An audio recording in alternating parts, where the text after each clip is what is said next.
cell membrane is made by two layer. ठीक है। अब दूसरा पॉइंट यहाँ पे लिखेंगे,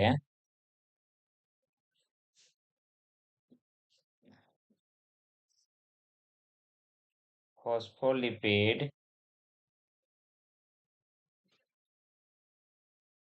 is the basic structure of the cell। ठीक है, दो लाइनें लिख लिए, आप इसको नोट कर लो, बहुत ही इंपॉर्टेंट है। अब हम बात करेंगे ये सिलेक्टिव बैरियर। सिलेक्टिव बैरियर का क्या मतलब है? ठीक है, तो इसको मैं इरेज करता हूँ। सिलेक्टिव बैरियर का मतलब होता है,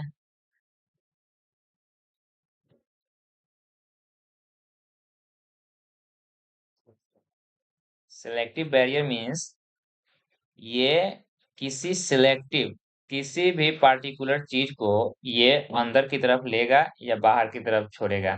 ये क्या करता है, सेल मेम्ब्रेन के अंदर आयंस या वाटर का एंट्री होता है, और इट मीन्स ट्रांसपोर्ट होता है। जैसे यहाँ पे इसके फंक्शन में लिखा हुआ है, protection selective transport. Selective means कोई जिसे सिलेक्ट, जिसे चाहिए, जो नीड है जिसका, उसी को लेंगे, अदरवाइज सबको ये अंदर नहीं लेंगे या बाहर नहीं छोड़ेंगे। तो सिलेक्टिव बैरियर का काम करता है, किसको अंदर आना है किसको नहीं आना है ये खुद डिसाइड करता है। ठीक है, तो सिलेक्टिव बैरियर हो, समझ गए? ठीक है। अब हम नेक्स्ट देखेंगे hydrophilic head and hydrophobic tell. इसके बारे में तो आपको मैंने पहले ही बता दिया है कि ये जो हेड है ये टेल है। हेड जो है ये है, क्या है, हाइड्रोफिलिक है, और जो टेल है वो क्या है, हाइड्रोफोबिक।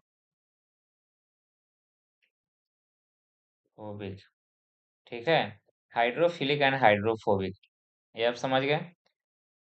अब हम, हाँ, इसके बारे में बता देता हूँ कि हाइड्रोफिलिक मीन्स क्या। तो हाइड्रोफिलिक मीन्स जो कि पानी को पसंद करता है, क्योंकि ये हाइड्रोफिलिक जो है पानी में है।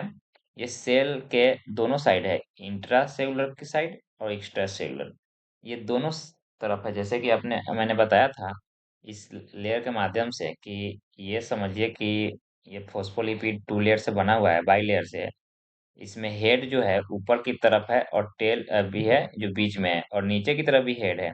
तो जैसे यहाँ पे आपको दिख रहा है सामने, तो सेम ऐसे ही कि ये हेड है और ये टेल है, नीचे फिर हेड है, ये टेल है। तो टेल जो है बीच में है और हेड दोनों साइड है।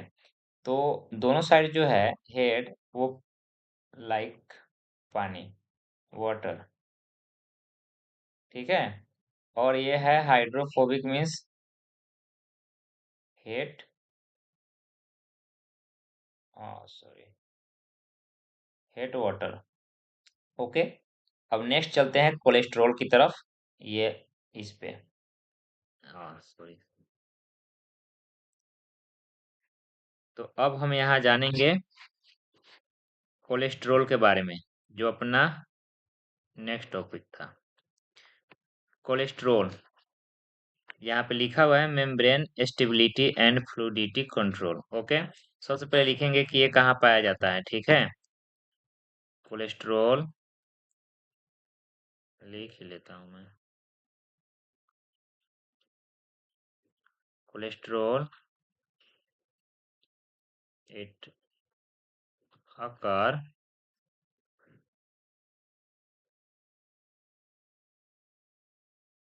be- between the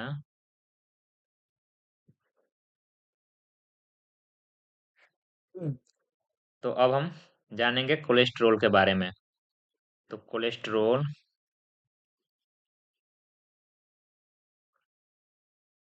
ये क्या करता है और कहाँ होता है? ये बहुत ही अच्छा इम्पोर्टेंट टॉपिक आई मीन ये पॉइंट है। Cholesterol it occur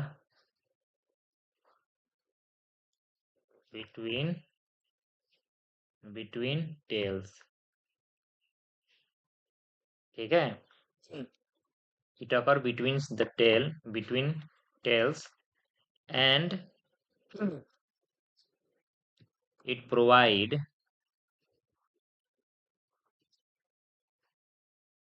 it provide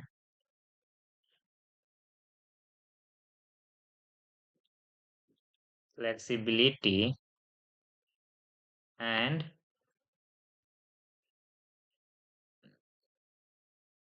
sorry पूरा फिर से करना पड़ेगा। तो अब जानेंगे कोलेस्ट्रॉल के बारे में, ठीक है। ये क्या करता है, कहाँ होता है और इसका मेन रोल क्या है, तो यहाँ पे लिख लेंगे। यहीं पे लिख लेता हूँ, आप नोट कर लेना। अरे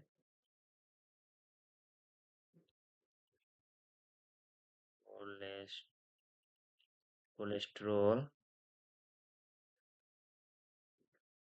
it occur occurs between tails, okay. अभी मैं समझाता हूँ, आप ये नोट कर लेना। And it provide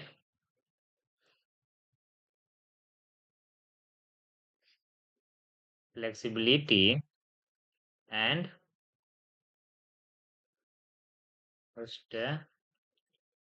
stability to cell membrane, ठीक है। अब हम आपको अच्छा से समझा रहे हैं यहाँ पे कि ये जो आप देख रहे हो बाइलेयर फोस्फोलिपिड, ये हेड और टेल, ठीक है। हेड बना रहा हूँ, ड्राइंग ठीक नहीं है, छोटा बड़ा हो जा रहा है, बट मैं कोशिश कर रहा हूँ कि आपको बेटर मैं समझा सकूँ, ठीक है।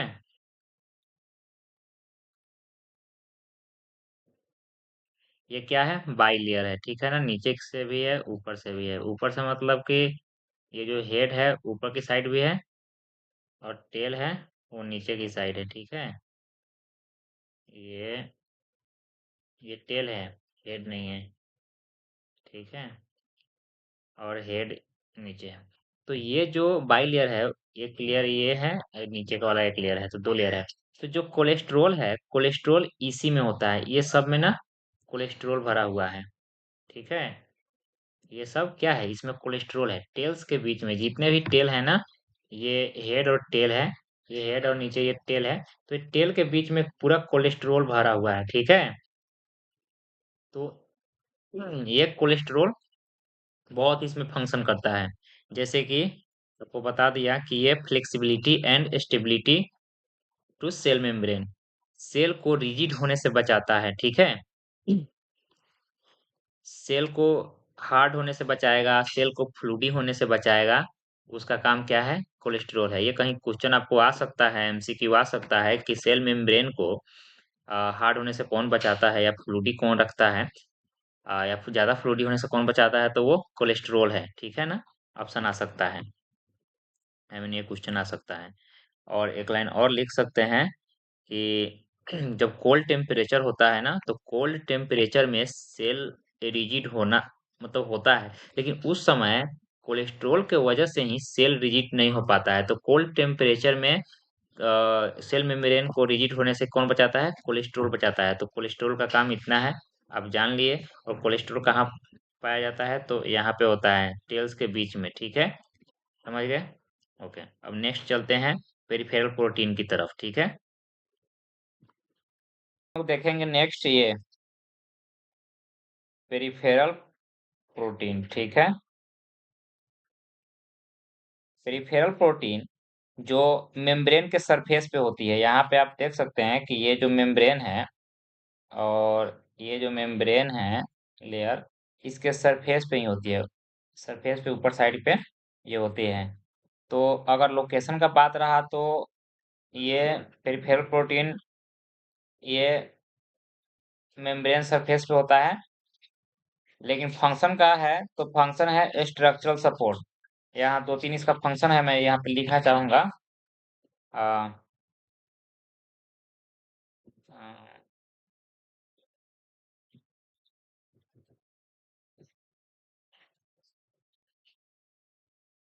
फंक्शन जो है पेरिफेरल प्रोटीन का वो क्या है? स्ट्रक्चरल सपोर्ट है, ठीक है।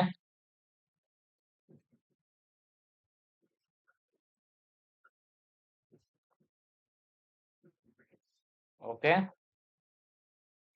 और दूसरा है, दूसरा लिखेंगे एंजाइम एक्टिविटी, ठीक है। Enzyme activity. और तीसरा लिख देंगे सेल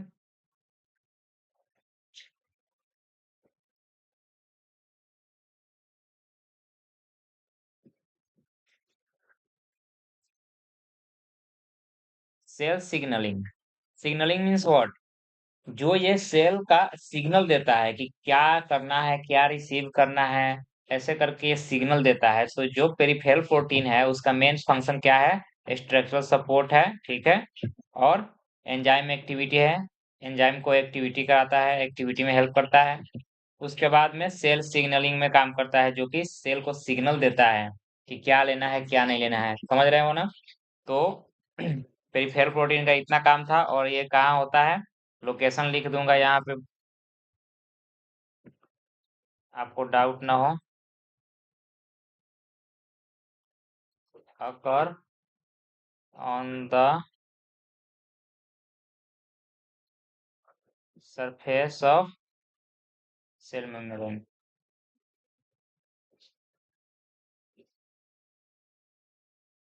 ठीक है, ये लोकेशन रहा। आप चाहे तो दो तीन लाइन है नोट कर सकते हो, इससे ज्यादा कोई इसका लाइन है नहीं पॉइंट। मेन मेन पॉइंट आपको बता रहा हूँ ताकि कहीं से आपको छूटे नहीं, या कहीं से भी अगर एमसीक्यू आता है इस तरह का तो आप 100% अटेम्प्ट करोगे। ओके। अब नेक्स्ट हम पढ़ेंगे ग्लाइकोप्रोटीन के बारे में, ठीक है। हम देखेंगे दो लाइन, ये रहा ग्लाइकोप्रोटीन, ठीक है। और ये ग्लाइकोलिपिड, ठीक है। दोनों का फंक्शन में थोड़ा सा डिफरेंस है और स्ट्रक्चर में भी थोड़ा सा डिफरेंस है, बाकी सेम ही है, ऑलमोस्ट सेम ही है। ये ग्लाइकोलिपिड जो है, ग्लाइकोलिपिड है लिपिड प्लस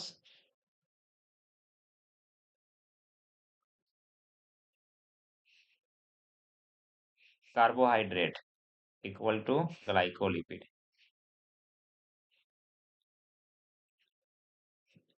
उधर जगह नहीं है, ठीक है। स्ट्रक्चर में आपको पता चलेगा glycolipid means lipid plus carbohydrate.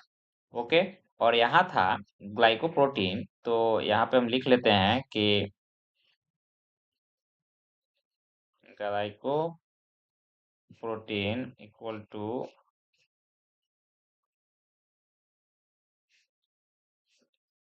Protein plus carbohydrate या ग्लूकोज। ओके। चैन, ये कार्बोहाइड्रेट चैन होता है, ठीक है। कार्बोहाइड्रेट चैन प्लस प्रोटीन, ठीक है। तो ग्लाइकोप्रोटीन का जो स्ट्रक्चर है, जो बनावट है, किससे बना है? प्रोटीन प्लस कार्बोहाइड्रेट चैन से, ठीक है। और ग्लाइकोलिपिड का जो बनावट है, जो इसका स्ट्रक्चर है, वो है लिपिड प्लस कार्बोहाइड्रेट का, ठीक है। अब हम एक दोनों का फंक्शन लिख लेते हैं, ठीक है। फंक्शन में मैं बता दूं कि जो ग्लाइकोप्रोटीन है, इसका फंक्शन में क्या क्या है। पहला है cell recognition cell recognition. Okay. Cell recognition बहुत ही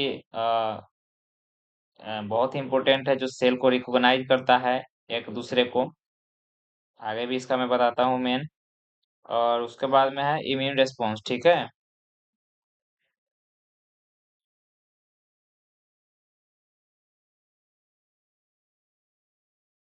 इम्यून रेस्पॉन्स, ठीक है। नेक्स्ट आता है अपना cell to cell, cell to cell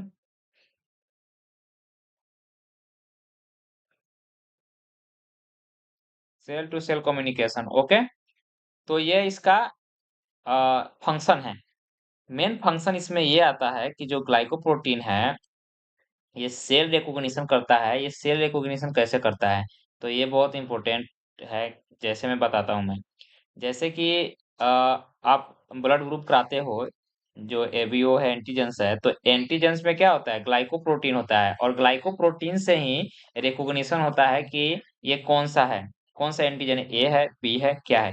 तो सेल रिकॉग्निशन के एग्जांपल में हम यहाँ पे लिख सकते हैं। नीचे अगर आपको दिख रहा है तो हम पोस्ट करके इधर में लिख सकते हैं कि ब्लड ग्रुप एंटीजन, यहाँ पे लिख सकते हैं blood group antigen equal to glyco glycoprotein, ठीक है। अब हम लिखते हैं ग्लाइकोलिपिड के बारे में। तो ग्लाइकोलिपिड का आपका स्ट्रक्चर आप पहले ही बताया था यहाँ पे, कि जो, फिर से बता देता हूँ, लिपिड प्लस कार्बोहाइड्रेट, ठीक है। इससे ये क्या बना है, ग्लाइकोलिपिड बना है। इसका जो फंक्शन है, इसके मेन फंक्शन में आता है सेल रिकॉग्निशन, इसका भी है, ठीक है। क्योंकि मैंने पहले ही बताया था कि ये दोनों का फंक्शन लगभग सेम ही है, ठीक है। ग्लाइकोलिपिड और ग्लाइकोप्रोटीन का लगभग सेम है, थोड़ा थोड़ा सा डिफरेंस है। Cell recognition,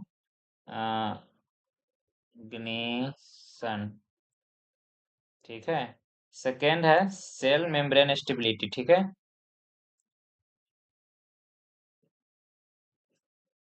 membrane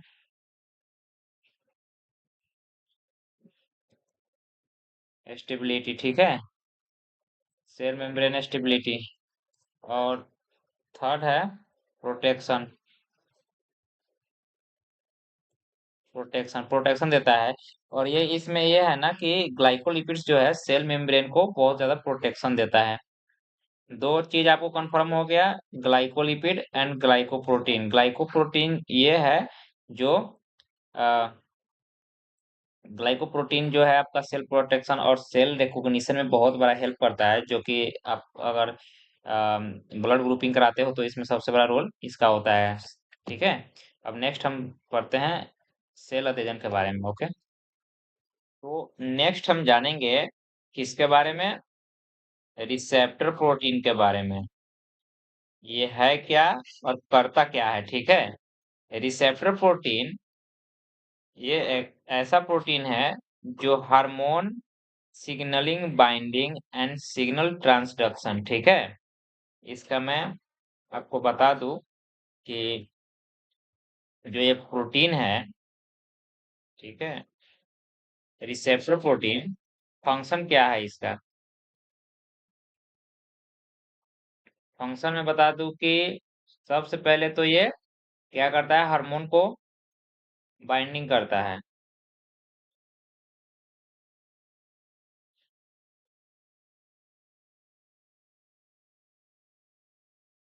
hormone binding, ठीक है। दूसरा ले लेते हैं कि ये सिग्नल रिसीव करता है, ठीक है।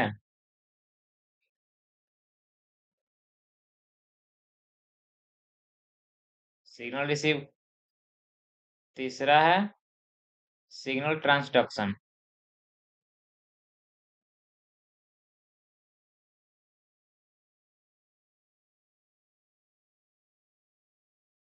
अब इसका मीनिंग क्या है, इसका मीनिंग सिंपल है कि ये जो हार्मोन बाइंडिंग है, हार्मोन में जैसे ले लेते हैं इंसुलिन। ठीक है। अब क्या करता है कि ये जो रिसेप्टर प्रोटीन है, यहाँ पे आप देख रहे हो, ये सेल के सरफेस पे होता है। ठीक है ना। सेल जो है, सेल मेम्ब्रेन जो है, ये मेम्ब्रेन मैं बता रहा हूँ, उसके ऊपर पे ये होता है। बाहर से जो इंसुलिन आ रहा है, तो उसको ये क्या करता है, ये रिसेप्टर जो है, ये क्या करता है, आइडेंटिफाई करता है और अटैच करता है। और उसके बाद में ये ट्रांसडक्शन का काम करता है, जैसे रिसीव किया सिग्नल, और सिग्नल क्या किया, ट्रांसडक्शन किया। तो ट्रांसडक्शन में क्या होता है कि ये क्या करता है, इधर से लेकर अंदर को ये इन्फॉर्म करता है, अंदर बताता है कि मैंने ये इंसुलिन लिया है, इसका यूज क्या करना है। तो अब आगे सेल एक्टिव होता है उसके प्रति और आगे का फंक्शन करता है। ठीक है। तो यहाँ पे जो रिसेप्टर प्रोटीन का मेन फंक्शन है, ये है कि ये हार्मोनल बाइंडिंग है, हार्मोन को बाइंड करता है। यहाँ पे एक लिगेंड होता है, लिगेंड के साथ में ये बाइंड होता है। आई थिंक वो ज्यादा डीप हो जाएगा। सो बेसिकली जो मेन मेन पॉइंट है मैं आपको बता दे रहा हूँ, अदरवाइज ये बहुत लॉन्ग टॉपिक हो सकता है, टाइम ज्यादा लग सकता है। तो रिसेप्टर प्रोटीन का आपने मेन फंक्शन जान गया कि ये क्या करता है कि हार्मोन को बाइंडिंग करता है, जैसे इंसुलिन हो गया। और इसमें एंजाइम को भी करता है, न्यूरोट्रांसमीटर भी करता है। तो न्यूरोट्रांसमीटर में जैसे आ जाता है अपना एसिटाइल कोलिन आ जाता है।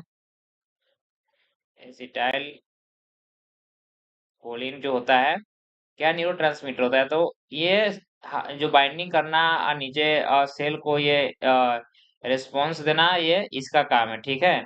रिस्पॉन्स कराना। तो ये मेन इसका काम हो क्या है, हार्मोन को बाइंड करना। ठीक है। अब नेक्स्ट हम जान लेते हैं सेल अधेजन मॉलिक्यूल्स के बारे में, फिर जानेंगे हम। ये बहुत अच्छा ही इम्पोर्टेंट है। इंटेग्रल प्रोटीन जिसके अंदर सोडियम पोटेशियम पंप आता है, चैनल प्रोटीन है, कैरियर प्रोटीन है, ये बहुत ही इम्पोर्टेंट है। सो बेसिकली पहले मैं इसको जान लेता हूँ, इसको खत्म करता हूँ, सेल अधेजन क्या है। ठीक है। ठीक है। Cell अधेजन molecules.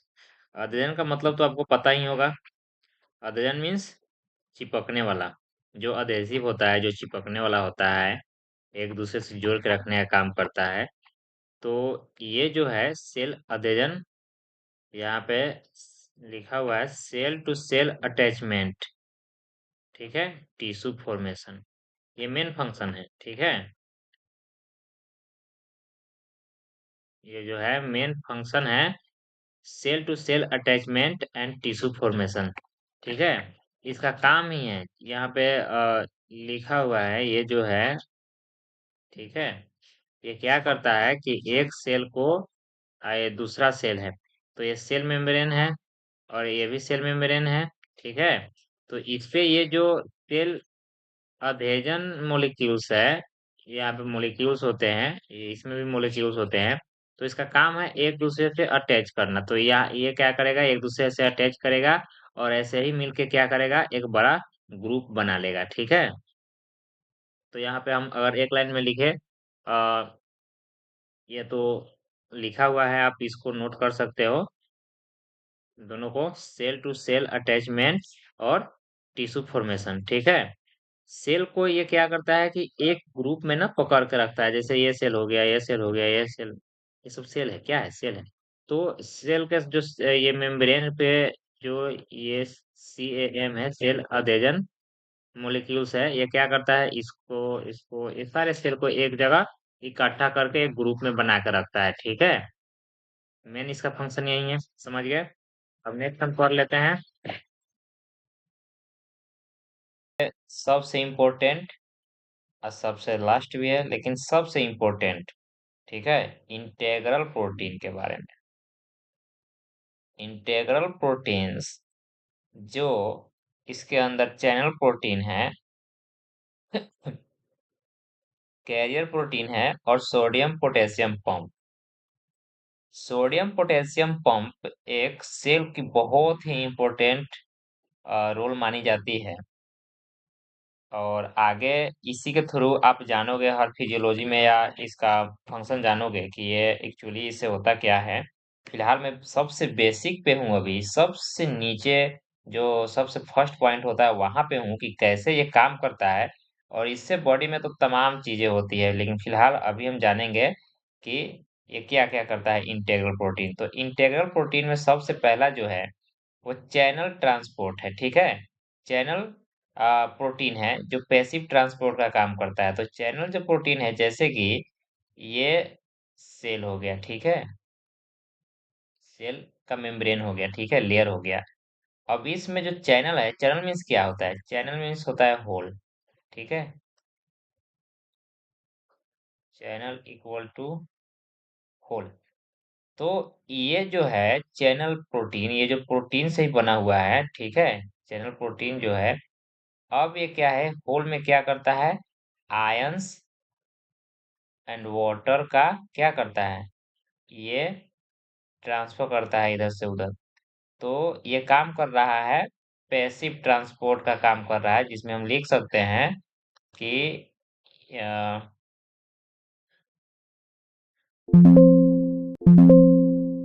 इसमें हम लिख सकते हैं कि चैनल प्रोटीन जो है,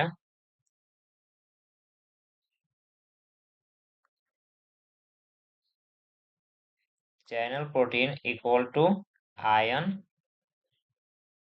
ions, water passage. Ions and water का ये पैसेज है, जहां से सीधा सेल के इस साइड से इस साइड आने का काम करेगा, ठीक है, यहाँ से चला जाएगा। इंटेग्रल का मतलब होता है कि ये क्या करता है कि ट्रांस मेम्ब्रेन होता है। इंटेग्रल का मतलब हो गया ये यहाँ पे ट्रांस मेम्ब्रेन हो गया, ट्रांस मेम्ब्रेन, मतलब कि मेम्ब्रेन को पूरा इधर से उस साइड क्रॉस करता है, ठीक है। जैसे ये खुला हुआ ना, ऐसे होता है ऊपर से नीचे तक। तो इधर से कोई भी सबस्टांस आयंस या वाटर का भी अगर इधर जाना हो तो इसी के थ्रू जाएगा। तो ये रहा अपना इंटेग्रल प्रोटीन, ठीक है।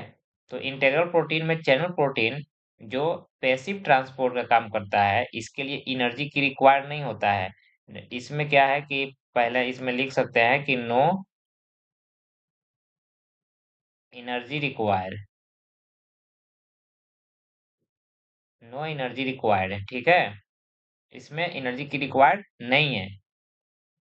अब हम दूसरा देखेंगे कैरियर प्रोटीन, ठीक है।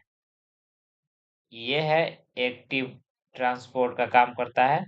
कैरियर प्रोटीन में हम ये देखेंगे कि क्या क्या करता है, ठीक है। ये कुछ स्पेसिफिक, आई मीन कुछ स्पेशल सब्सटेंस एंजाइम इसको क्या करता है, ये कैरी कराता है। जैसे कि आप ले सकते हो ग्लूकोज है, और ग्लूकोज को कराता है, फिर अमीनो एसिड्स को, ये सब जो है उसको ये क्या करता है, एक्टिव ट्रांसपोर्ट के थ्रू ये क्रॉस कराता है। अब हम जानेंगे सबसे इम्पोर्टेंट जो होता है सोडियम पोटेशियम पंप, ठीक है। सोडियम पोटेशियम पंप, ये ये वो पंप है जो इसके लिए एनर्जी रिक्वायर्ड है, ठीक है। ये इसमें हम लिख सकते हैं कि सोडियम पोटेशियम पंप। अब ये जो प्रोसेस इसमें जो होता है, इसमें क्या है एक्चुअली कि pump means just you know, आपको पता ही पुश करना है। ये जो क्या करता है, पुश करता है, एक फोर्स लगाता है, और सोडियम एंड पोटेशियम को सेल से इनसाइड एंड आउटसाइड करने का काम करता है, ठीक है। सोडियम पोटेशियम पंप में क्या होता है कि ये पंप फोर्स करके सोडियम को अभी मैं बताता हूँ। सोडियम पोटेशियम पंप, इसमें क्या है, पहले नीड एनर्जी, इसमें एनर्जी की रिक्वायर्ड है। ये एनर्जी से ही ये पंप करेगा, फोर्स करेगा, और सोडियम पोटेशियम को एक्सचेंज करवाएगा। तो इसमें बेसिकली होता यह है कि 3 सोडियम आउटसाइड जाता है एंड 2 पोटेशियम इनसाइड, ठीक है। अब ये क्या करता है कि ये पंप करके ये इसको क्या करता है, अंदर से बाहर एंड बाहर से अंदर करता है। समझ रहे हो आप? इसमें एनर्जी की रिक्वायर्ड है, जो कि एटीपी यूज करते हैं। एक एटीपी एक एटीपी एडिनोसिन ट्राइफॉस्फेट यूज होता है इसको एक पूरा करने में, जिसमें 3 सोडियम आउटसाइड जाएगा और 2 पोटेशियम इनसाइड जाएगा। तो इसके लिए रिक्वायर्ड जो एनर्जी है, एक एटीपी है। एटीपी ब्रेकडाउन किस किस में होता है? एडीपी में ADP plus inorganic phosphate plus energy. ठीक है। सोडियम पोटेशियम पंप एक बहुत ही इम्पोर्टेंट बोल सकते हैं कि इसका क्रूशियल रोल है सेल मेम्ब्रेन के अंदर। ठीक है। तो सोडियम पोटेशियम पंप में आपको कहाँ से अब डाउट रहा? आगे आप आ, मुझे लगता है कि सब मैंने कर दिया। अगर डाउट हो कहीं तो आप कमेंट कर देना, मैं कोशिश करूंगा वहां भी सोल्व करने का। अब आप मेरा यहाँ क्या छूटता है? ये छूट गया। ठीक है। स्केलेटन, साइटोस्केलेटन, ये सेल के इनसाइड है। साइटोस्केलेटल जो है ये बहुत ही इम्पोर्टेंट है, जो कि ये अटैच होता है इस इंट्रा इनसाइड के तरफ से। मतलब ये सेल के जो अंदर का मेम्ब्रेन है, ये जो मेम्ब्रेन के अंदर वाला जो लेयर है, उस पे अटैच होता है ये साइटोस्केलेटल। ठीक है। ये साइटोस्केलेटल अटैच होता है और ये क्या करता है कि सेल के मूवमेंट और सेल को तो आज मैंने आपको ये सारे बता दिया है, एक एक पॉइंट करके मैंने पूरा पॉइंट्स को मेंशन किया है। अगर आपको कहीं भी डाउट है तो अगेन आप मुझसे कमेंट सेक्शन में पूछ सकते हो। आई होप कि मैं जल्द से जल्द उसका सॉल्यूशन निकालूंगा। और अ, इसमें जो पॉइंट्स दिए हैं, मेन मेन जो फंक्शन है प्रोटेक्शन का, तो प्रोटेक्शन का मैंने बता दिया। ट्रांसपोर्ट का आपने जान ही गया कि ट्रांसपोर्ट कैसे कैसे कहाँ से होता है। ठीक है। कम्युनिकेशन का भी बता दिया। इधर में मैं लिख देता हूँ रिकॉग्निशन।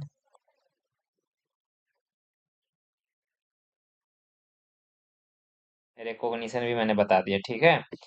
तो ये चारों जो सेल मेम्ब्रेन का चार बहुत ही इम्पोर्टेंट जो इसका फंक्शन है, चार मैंने पूरा मेंशन कर दिया है।